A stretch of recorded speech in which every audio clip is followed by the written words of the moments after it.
Now, our point is business transactions. Business transactions. देखो, business means trade, व्यापार. Transaction means व्यवहार, व्यवहार.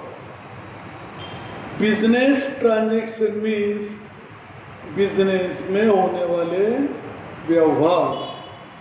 देखो, any dealing of A business that involves buying and selling of goods. यानी business के अंदर goods को परचेज करना और सेल करना and services in exchange of the value, यानी पैसा देकर दूसरों की सर्विस लेना. फॉर एग्जाम्पल, हमारे दुकान में एक कर्मचारी लगाया, क्लर्क लगाया, उसकी हमने सर्विस लिया और उसको हमने सैलरी दिया. इसको हम बिजनेस ट्रांजैक्शन बोलते हैं. यानी any transactions connected with the business called as a business transaction.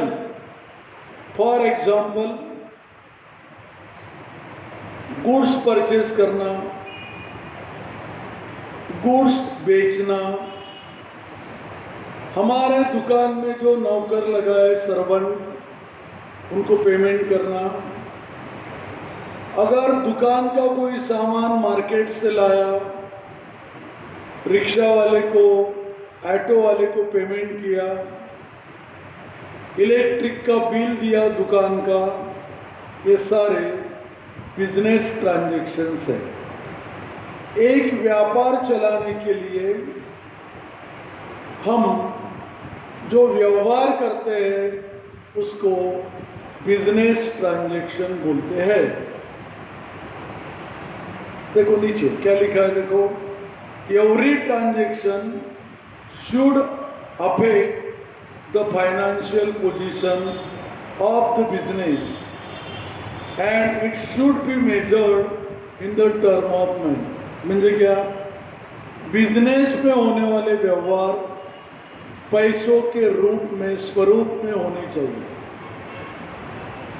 यानी क्या, पैसों के द्वारा जो व्यवहार बिजनेस के लिए किए जाते हैं वो बिजनेस ट्रांजैक्शन है.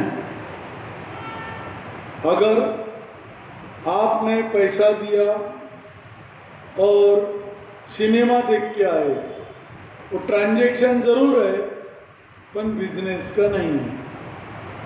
आप होटल में गए, होटल में खाना खाया, होटल का पेमेंट किया, ये ट्रांजैक्शन है, पर वो बिजनेस का नहीं है और तुम्हारा पर्सनल है.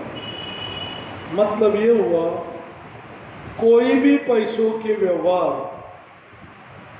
जो पैसों में उसको नाप सकते हैं वो जब बिजनेस के लिए किए जाते हैं तब उसको बिजनेस ट्रांजैक्शंस कहते हैं. अब देखो, ट्रांजैक्शंस के दो प्रकार हैं, मॉनेटरी ट्रांजैक्शंस और नॉन मॉनेटरी ट्रांजैक्शंस. अभी ये मॉनेटरी ट्रांजैक्शंस क्या होते हैं और नॉन मॉनेटरी ट्रांजैक्शंस क्या होते हैं. पहले अपन देखते हैं मॉनेटरी ट्रांजैक्शंस यानी क्या.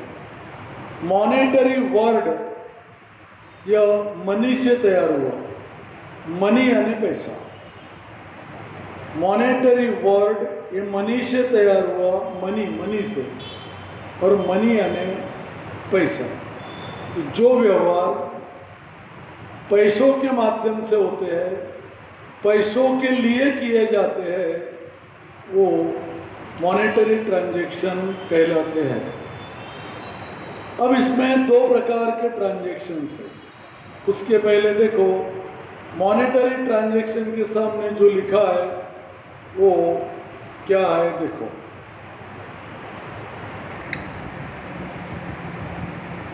देखो नोट्स में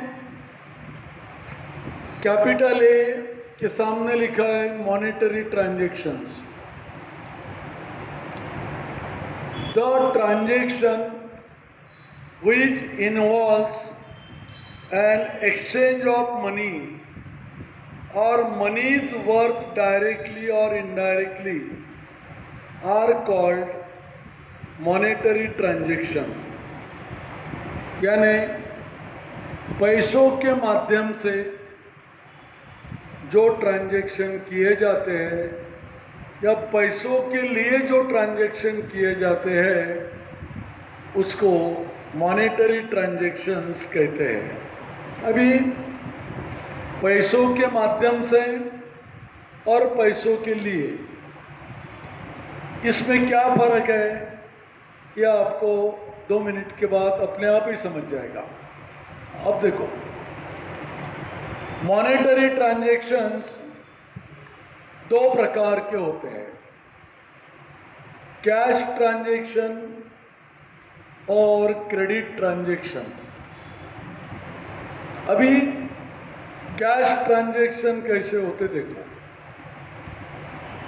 financial benefit is exchange for cash only.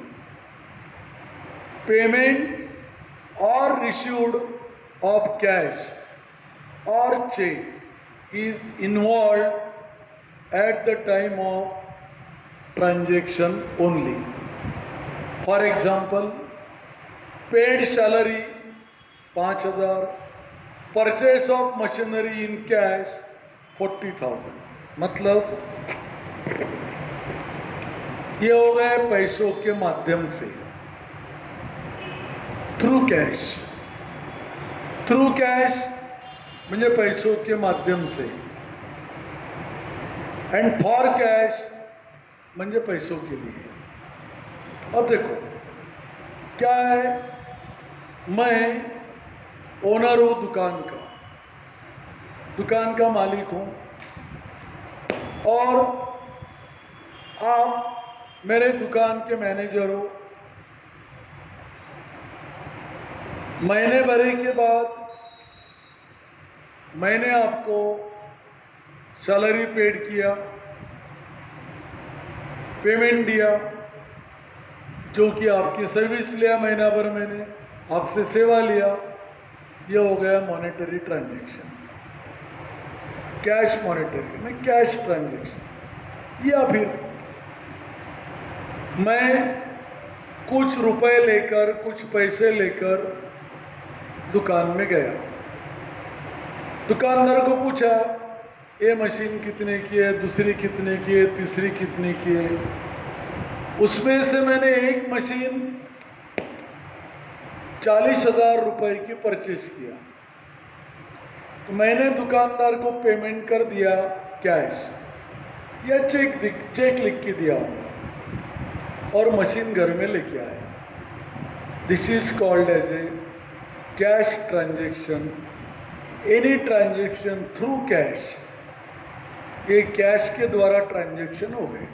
अब दूसरा क्रेडिट ट्रांजैक्शन। क्रेडिट ट्रांजैक्शन यह भी मॉनेटरी ट्रांजैक्शन का एक हिस्सा है, पर इसमें पैसा इमीडिएट नहीं मिलता। जैसा आप मेरे दुकान में आए, आप कस्टमर हो मेरे और मैं शॉपकीपर दुकानदार हूँ। आप मेरे दुकान में आए और आपने मुझे बोला कि 10,000 रुपये की गुड्स आपको चाहिए, लेकिन आपने पहले ही बोला कि भाई यानी आप मुझे कस्टमर मेरे से बोल रहे हो कि 10,000 की गुड्स चाहिए, पर मेरे पास नकदी पैसा नहीं है, मेरे पास चेक भी नहीं है। मैं 1 महीने के बाद आपको पैसा ला के दूँगा। म्हणजे क्या हुआ यहाँ पर, you want the goods from me, आप कस्टमर हो, आपको मेरे से वस्तु चाहिए, but you don't want to paid immediately, पर आप अभी के अभी पैसा नहीं देना चाहते हो क्योंकि आपके पास नहीं है। आप कहते हो ये पेमेंट मैं कुछ समय के बाद दूंगा, तो इसको बोलते हैं क्रेडिट ट्रांजैक्शन। ये क्रेडिट ट्रांजैक्शन है बट फॉर कैश है।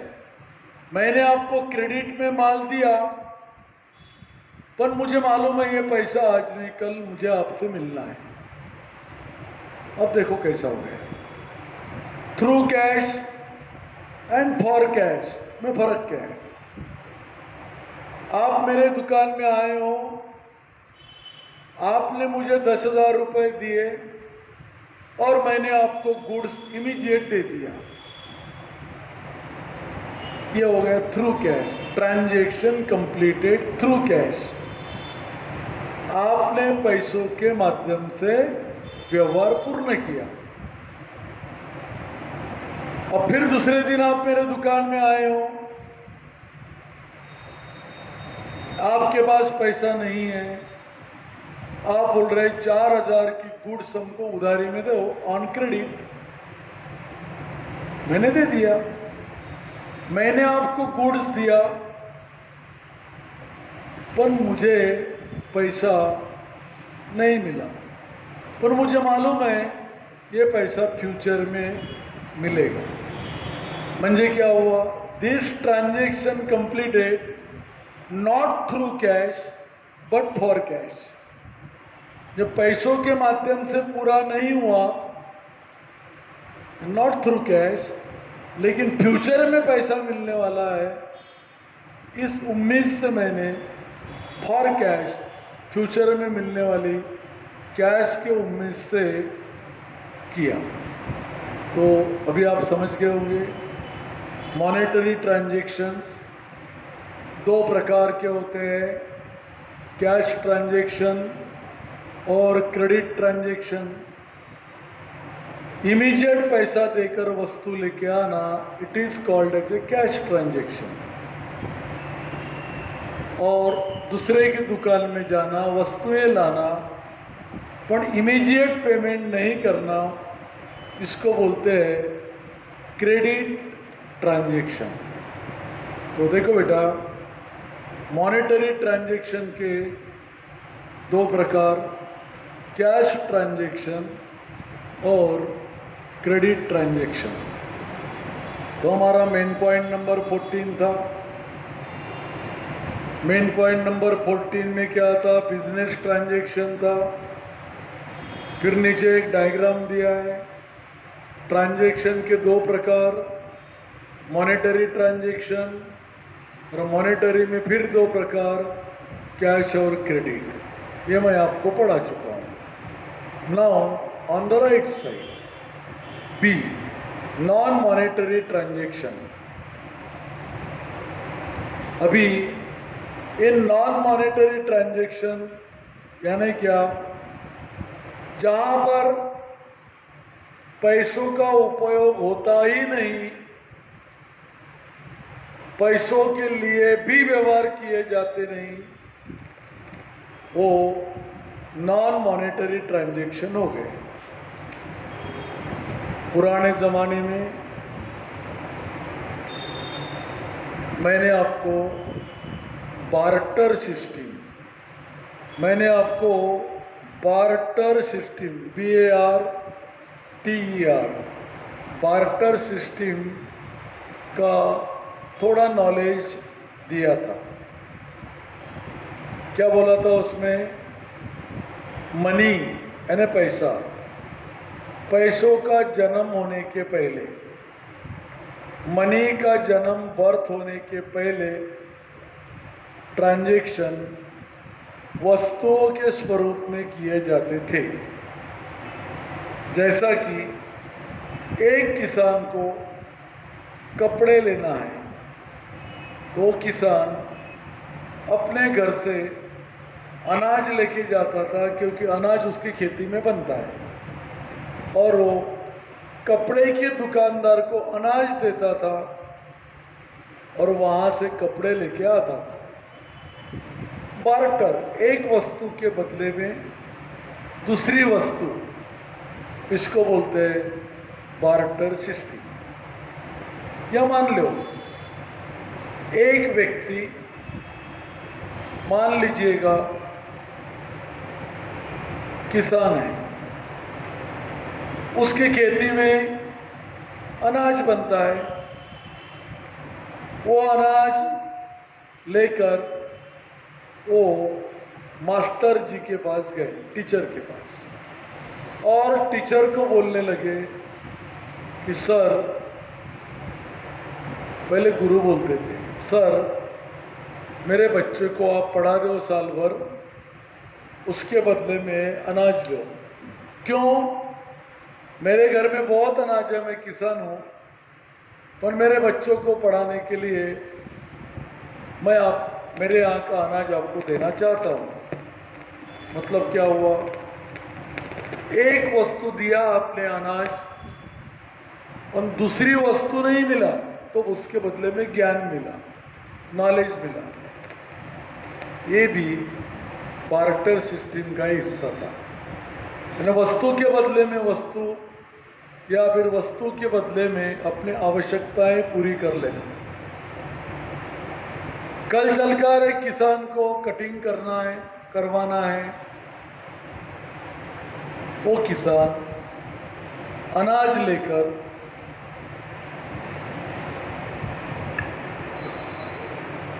कटिंग की दुकान में जाएगा, और सलून वाले को, कटिंग वालों को अनाज देगा और अपनी कटिंग करवा के वापस आएगा। मतलब क्या हो गया? अनाज दिया, उसके बदले में अपनी आवश्यकता, कटिंग की आवश्यकता पूरी कर लिया। इसको बार्टर सिस्टम बोलते हैं।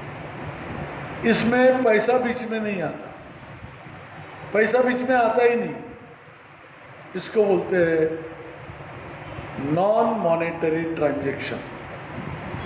नॉन मॉनेटरी ट्रांजैक्शन वे आप बोलेंगे उस ज़माने में हो गए जिस ज़माने में पैसा यानी करेंसी चलन नहीं था। पर आज भी आपकी बहुत इच्छा होगी करने की, मुझे मालूम है पॉसिबल नहीं है, पर इच्छा होगी, तो क्या करोगे? आपके डैडी के पास एक आधा या एक आधी 4 व्हीलर होगी, 4 चक्के वाली गाड़ी, 4 व्हीलर, 4 चक्के वाली गाड़ी होगी। वो आपने किसान को दे दिया, और उसके बदले में उसके खेती में से एक बफेलो, भैंस लेके आए। 4 चक्के गए तुम्हारे, बन 4 पांव आ गए, वस्तु के बदले में वस्तु। क्या हो गया है?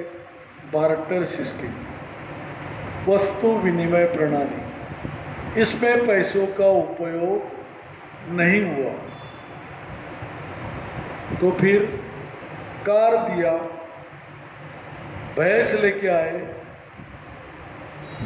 और इसको बोलते हैं नॉन मॉनेटरी ट्रांजैक्शन। आज के ज़माने में ऐसे ट्रांजैक्शन कोई करते नहीं, पर आपकी इच्छा कभी होगी तो करके देखना, और रियली आपने कर लिया, ने कार दिया और किसी किसान के भैंस लेके आए, तो आप अपने डैडी के जूते खाओगे। फिर आपने डैडी को कितना भी समझा दिया, वो 4 चक्के थे, पेट्रोल भरना था, उलट भैंस आने से दूध मिलेगा, तो डैडी आपको एक ही बताएंगे कि बेटा आप तो लाता खाने को तैयार हो जाए। Anyway, it is called as a non monetary transaction. तो देखिएगा, now I have completed my 14 item number 14। The title was business transactions. Transactions, there are two types, monetary and non-monetary.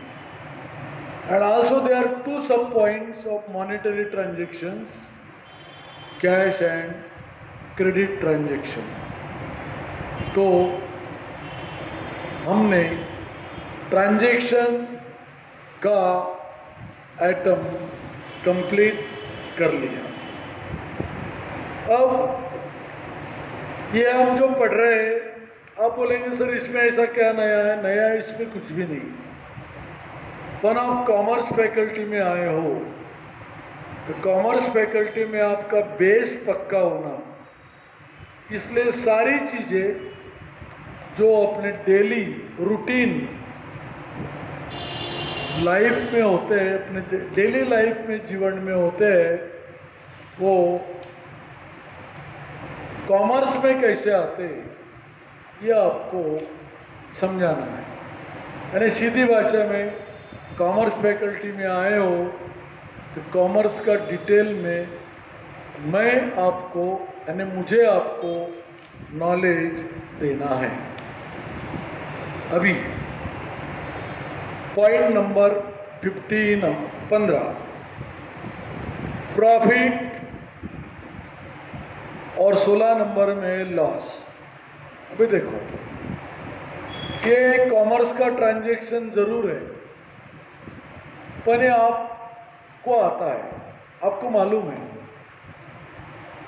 फिर भी उसको बताना पड़ेगा क्योंकि आप कॉमर्स के बाद लाइन से बताना पड़ेगा। प्रॉफिट ये क्या है? आप बिजनेस लगाते हो प्रॉफिट कमाने के लिए। आपके डैडी ने अगर बिजनेस लगाया होगा तो प्रॉफिट कमाने के लिए। अब आपके डैडी ने मान लो एक वस्तु यानी गुड्स 4,000 में लिया और 5,000 में बेचा। Your daddy is a shopkeeper. Your daddy purchased the goods of 4,000 and it is sold out for 5,000. Definitely, your daddy get more money 1,000. This 1,000 called as a profit under the terminology of commerce. देखिए वहाँ पर क्या लिखा है, देखिएगा, excess of income over the expenditure during the accounting year is called as a profit. मैंने आपको एक वस्तु के बारे में एग्जाम्पल दिया था, यहाँ पर लिखा है एक साल भरे में, साल है नहीं व्याप 1 ईयर, एक साल में आपके डैडी ने जितना भी एक्सपेंडिचर किया उससे ज़्यादा अगर कमाया, मान लो तुम्हारे डैडी ने 60,000 रुपये का वस्तु परचेज किया था साल भरे में। आपके डैडी ने दुकान में साल भरे में 60,000 की वस्तुएं अलग अलग समय पर लाई, जनवरी में, फरवरी में, मार्च में, ऐसे पूरे साल भरे में आपके डैडी ने, या मान लो दुकानदार आप हो तो आपने 60,000 रुपये का माल मार्केट से परचेज किया और फिर हर रोज़ थोड़ा थोड़ा माल बेचते रहे। तो साल भरे में आपके डैडी ने, अगर दुकानदार डैडी है तो आप स्वयं हो तो आपने 1 लाख रुपए में माल बेचा। मतलब क्या हुआ, तुमने बड़े मार्केट से समय समय पर परचेस करके लाया 60,000 का, और साल भरे में तुमने अलग अलग कस्टमर को, ग्राहक को बेचा 1 लाख में, आपको कितने हजार रुपए ज़्यादा मिले? 40,000। This 40,000 called as a profit. इसको हम बोलेंगे प्रॉफिट। अभी लॉस क्या है? देखो बेटा, इसके उल्टा, इसके उल्टा अभी यहां पर क्या हुआ? 60,000 को गुड्स परचेज किया और बेचा 1 लाख में,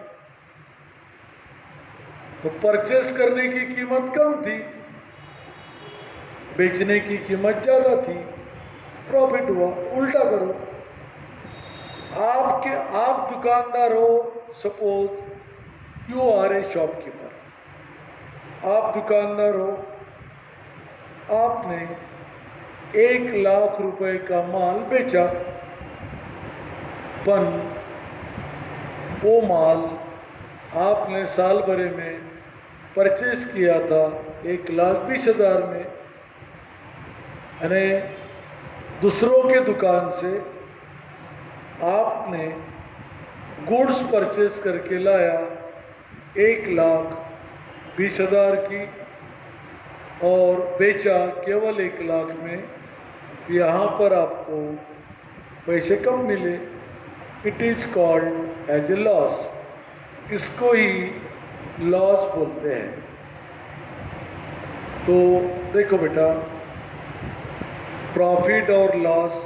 दूसरा एक एग्जांपल लेते हैं। आपने एक कॉपी, COPY, कॉपी है ना, पुस्तक नहीं बोलेंगे उसको, कॉपी है ना, कॉपी, लिखने की कॉपी, 4 रुपए में लाया और 5 में बेचा दोस्त को। कितना प्रॉफिट हुआ? 1 रुपया।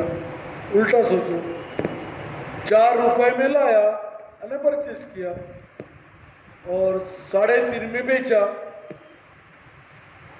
लॉस हुआ तुम्हारा कितना? 50 पैसे। इसी को बोलते हैं प्रॉफिट या लॉस। कल चलकर आपको सर्विस नहीं मिली, मिलने के चांसेस वैसे भी कम है, और आपने कोई भी बिजनेस शुरू किया, एनी बिजनेस, तो प्रॉफिट के लिए ही शुरू करोगे। कोई भी बिजनेसमैन लॉस के लिए बिजनेस शुरू नहीं करता, प्रॉफिट के लिए शुरू करता है। लॉस, अगर आपका तकदीर अच्छा नहीं रहा तो अपने आप मिल जाता। जैसा आप स्टडी पास होने के लिए करते हैं, फेल होने के लिए नहीं, पर स्टडी करने के बाद भी कभी फेल होते हैं। तो बच्चे पढ़ते हैं पास होने के लिए, पर कभी कभी फेल हो जाते हैं। बिजनेसमैन बिजनेस शुरू करता है प्रॉफिट के लिए, पर कभी कभी लॉस हो जाता है। तो एक कंसेप्ट हो गई प्रॉफिट और लॉस की। Now next point is income. अभी प्रॉफिट और इनकम ये थोड़ा सा टेक्निकली अलग है, यानी प्रॉफिट और इनकम थोड़ा सा टेक्निकली अलग है। अभी ये टेक्निकली अलग कैसा है? ये थोड़ा सा अगर समझाने जाए, माँ और प्यारी माँ, माँ वही है, लिमिट से ज़्यादा प्रेम करते हैं तो प्यारी माँ बनती है। और कितना टेक्निकली थोड़ा सा अंतर है। पिताजी और बाबा दोनों सेम है, पर टेक्निकली अंतर है। पूछना अपने डैडी को क्या अंतर है। तो अब देखो, इनकम और प्रॉफिट दोनों में क्या फर्क है। देखिए, अपन वो टेबल देखते हैं, वहां लिखा, वो टेबल में बहुत जल्दी समझ जाएगा। मीनिंग में क्या है देखो बेटा, amount received over and above the cost is called as a profit. तुमने जितने पैसे दुकान में लगाए उससे ज्यादा अगर तुमको मिले तो प्रॉफिट हो गया। उधर क्या बोलता है वो, any revenue received is called as a income. यहां पर कोई कॉस्ट नहीं होती, लेकिन पैसा मिल जाता है, उसको इनकम बोलते हैं। कैसा समझ जाएगा। देखो इक्वेशन क्या है, प्रॉफिट कैसा निकालते हैं बेटा, selling price minus cost price. अब देखो, आपने 4 रुपए की एक कॉपी परचेस करके लाया, यानी आपकी कॉपी की परचेसिंग प्राइस 4 हो गई, उसको बोलते हैं कॉस्ट प्राइस। कॉस्ट प्राइस यानी क्या, जो चीज, जो वस्तु आप बेचने जा रहे हो वो तुम्हारे घर में कितने में आई। तो तुमने कॉपी परचेस किया 4 रुपए में, उसको तुम परचेसिंग प्राइस भी बोल सकते हो या उसको कॉस्ट प्राइस भी बोल सकते हो। और एक कॉपी आपने आपके मित्र को बेचा या किसी को भी बेचा 5 रुपए में। बेचना यानी क्या, सेलिंग प्राइस। कितने मिले आपको, 5। मतलब क्या हुआ, 5 रुपए सेलिंग प्राइस है, उसमें से माइनस करो परचेसिंग प्राइस, और परचेसिंग प्राइस है ना कॉस्ट। फार्मूला क्या बनता देखो, फार्मूला म्हणजे इक्वेशन क्या बनता, सेलिंग प्राइस में से कॉस्ट प्राइस अगर माइनस कर दिया तो आपको मिलेगा प्रॉफिट। यानी कोई चीज परचेस करके लाओ और उसको बेचो तो ज़्यादा पैसे अगर मिले तो प्रॉफिट। अब राइट साइड में क्या लिखा है, no such equation is required. Income के लिए ऐसा इक्वेशन नहीं लिखा जाता। क्यों, अभी समझता है आपको। 3 नंबर का पॉइंट देखो, for example goods costing 5,000। Goods यानी वस्तु की कॉस्ट यानी कीमत है 5,000, जिसको बोलेंगे हम परचेसिंग प्राइस। सोल्ड फॉर ₹7,000, ये 7,000 में बेचा। In this transaction you got a profit of 2,000। इसमें आपको कितना प्रॉफिट हुआ, 2,000। क्यों, परचेसिंग प्राइस भी आपको मालूम है 5,000 है, सेलिंग प्राइस भी आपको मालूम है 7,000 है, और दोनों का डिफरेंस प्रॉफिट 2,000 है। और इधर देखो अभी राइट साइड में, ए portion of the office sublet for 1,000 per month. तुम्हारे ऑफिस का एक हिस्सा, आपके दुकान का एक कोना या हिस्सा आपने किराए से दिया आपको किराया कितना मिला? 12,000। ये 12,000 रुपये क्या हो गया? आपका इनकम हो गया। अब यहां पर परचेसिंग प्राइस नहीं है, सेलिंग प्राइस भी नहीं है,